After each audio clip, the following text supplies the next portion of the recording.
የሚመስልበት የሴቶች ማርኬት ለአምሳኛ ዓመት እየተከበረ ነው። ይሄ መቼስ ትልቅ ነገር ነው። ትልቅ ነገር ነው ብዬ ነው የሚወስደው።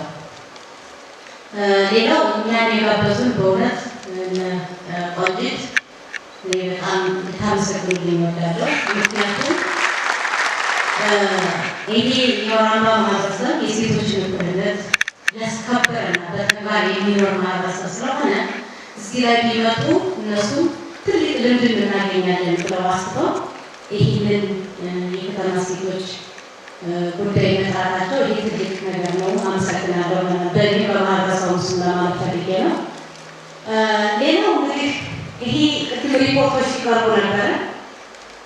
በጣም የሚገርሙ ሪፖርቶች እየቀረቡ ነው። ይህ በጣም ሊያስደስተን ይገባል ብላችን ብዬ ነው የምወስደው። በጣም ትልቅ ነው። አሸንፎ እዚህ ብቃት ላይ መድረስ ትልቅ ነገር ነው። እንደተባለው እንግዲህ ብዙ እህቶቼ ያቀረባችሁት ነበረ። ምን አይነት ችግር በሴቶች ላይ እንዳለ እንደ አውራምባ ማህበረሰብ እኩልነት ቢሆንም እንደ ሌላው ማህበረሰብ ለምን እንደ አውራምባ ማህበረሰብ እኩልነቱ አልመጣም ብለን ነው እየታገልን ያለን። ይቻላል እና ቅድም እህቴ ስትናገር ቤት ውስጥ ነው መሰረቱ። ይሄ ትክክል ነው። ቤት ውስጥ ነው። ቤት ውስጥ በሀሳብ የበላይነት መመራት ካልቻልን፣ ቤት ውስጥ ስራውን በጋራ መስራት ካልቻልን እኩልነቱ ሊመጣ ይችላል። ወደ ጎረቤት፣ ወደ ማህበረሰብ፣ ከዛ ወደ ሀገር መሄድ ይችላል። ቤት ውስጥ የሰራነው ስራ ነው ብዬ ነው የሚወስደው እና ይህ ትልቅ ነገር ነው። ቤታችን ውስጥ ትልቅ ስራ በደንብ ተብሏል። በጣም ብዙ ነገር ነው የተነሳው። ወደ ሰፊ ሆነ ሴቶች ወደ ሰፊ ሲበዛ ደግሞ በነፃነት ቢኖር ያን ነፃነት ስለማይፈቅድ አሁንም ወደ ሰፊያችን ይዘን በደንብ ማስረዳትና በሀሳብ የበላይነት መመራት አውራምባ በሀሳብ የበላይነት መመራት ስለሚችል ነው እኩልነት ያረጋገጥ። መጀመሪያ ስራውን ለመስራት በሀሳብ የበላይነት መመራት ይጠበቅናል። ከሴቷም ይምጣ ከወንዱ ይምጣ ለሀገር ለወገን ለእድገት የት ድረስ ነው ተብሎ ሀሳቡ ነው መወዳደር አይደለም። ጾታችን ሳይሆን ሀሳብ ማህበረሰቡ ሀሳቡን አወዳድሮ ይሄ ለሀገር ለወገን ይጠቅማል ብሎ በሀሳብ የበላይነት እንመራለን። ይሄ ስለሆነ በትክክል አውራምባ ማህበረሰብ የሴቶች እኩልነት የተከበረበት ነው። ከሴቷም ትልቅ ነገር እንኳን ከሴት ከህፃኖች ትልቅ ነገር አድርጎ ነው ያለው ማህበረሰቡ። ልጅ አውቀው ያልሆነ ካስተማረ መቀበል ግዴታችን፣ ሀሳቡ ከተጠቀመ ድረስ መቀበል ግዴታችን። ምክንያቱም የሀሳብ እንደ ሀገር እንደ ኑሯችን ሁሉንም የሚያስተዳድር ሀሳብ እስከሆነ ድረስ እንቀበለው የሚጠቅም እስከሆነ ድረስ እና ይህ ሁሉ የሚኖር ማህበረሰብ ነው። አሁን እዚህ ሲቀርብ እያንዳንዱ ችግሮችን አልፋችሁ ዛሬ ልታስተምሩ ድረሱ እንዳያለመውታ ቁጭ ስትሉ በብዙ ውጣውረድ ነው። ይሄ ውጣውረድ ደግሞ እኛ ነገ ሳንፈራ ሁላችንን ተጋፍጠን ማንነታችንን መግለጽና እኩልነታችንን ማምጣት ግድ ይለናል ያምናልና በጣም ቆንጆ መድረክ ነው። እንደ ማህበረሰቡ ግን በእውነት ሁሉም እንደ አውራምባ ማህበረሰብ ቢሆን ኖሮ ሁላችንም እኩልነት ተጎናጽፈን ነበር።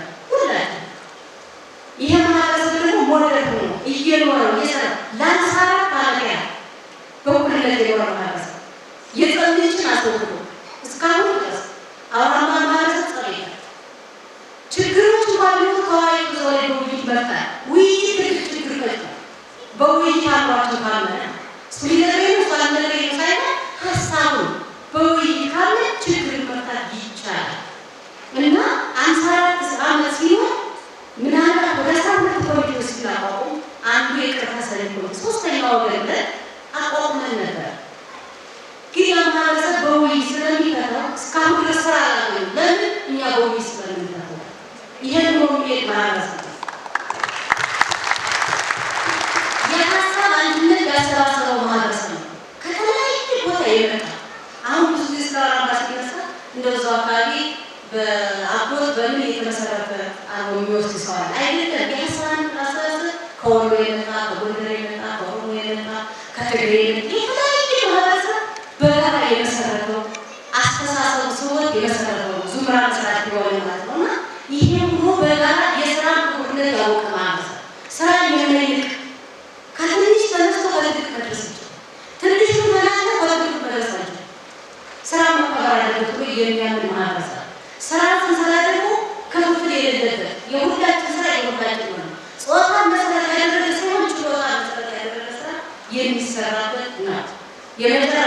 መናገር የምፈልገው እንዳላስረዝም ምናልባት አውራምባ በአዲስ አበባ በቅርብ ጊዜ ታውቋል።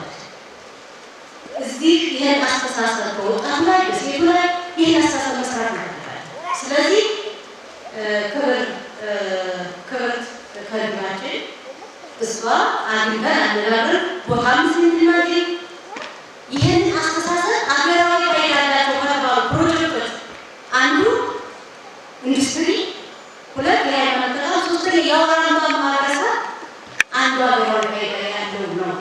ስለዚህ ይሄ በአዲስ አበባ እንዲመጣ እንዲስፋፋ ፈልጋል እንረዳለን።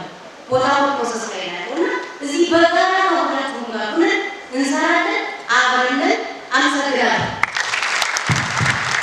በጣም እናመሰግናለን። የእናንተ ሀሳብ በአዲስ አበባ ብቻ አይደለም በሁሉም ቦታ ቢሆን በጣም ጥሩ ነው። ሰሞኑን ቴሌቪዥን እያየሁ ነበር።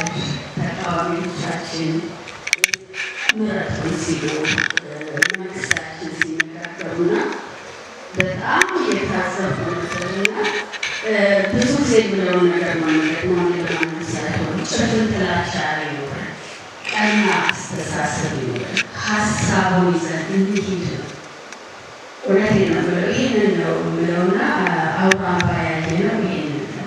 ሀገራችንን አንድ ስቴፕ የሚያስኬዳትን ነው ይዘን መገኘት ያለብን ማንም ቢሆን ማንም እና ይሄ የመስተዳደር አሁን የመጡ ነገሮች መቆም አለባቸው። ይህንን መቀበል ያለብን አይመስለኝም። በተለይ እንደኛ ደግሞ አሁን እንግዲህ ወደ 11 ወቅት ላይ ብንመክረው ነገር ቀና አስተሳሰብ እንዲኖረን ከአውራምባ የምንማረው ይህንን ነው።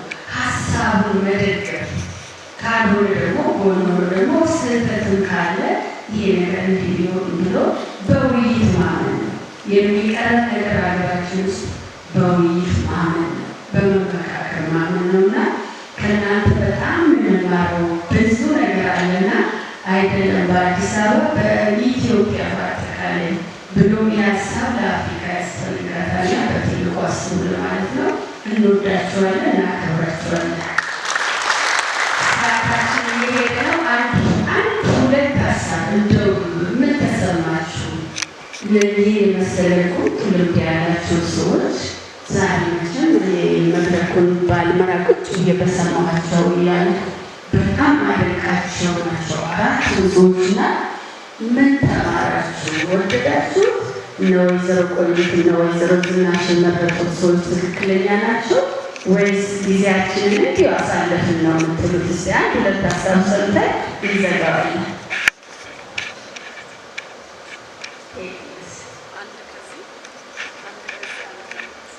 ሶስት በቀንሽ አንድ ከዛ ከወጣት እንጀምር።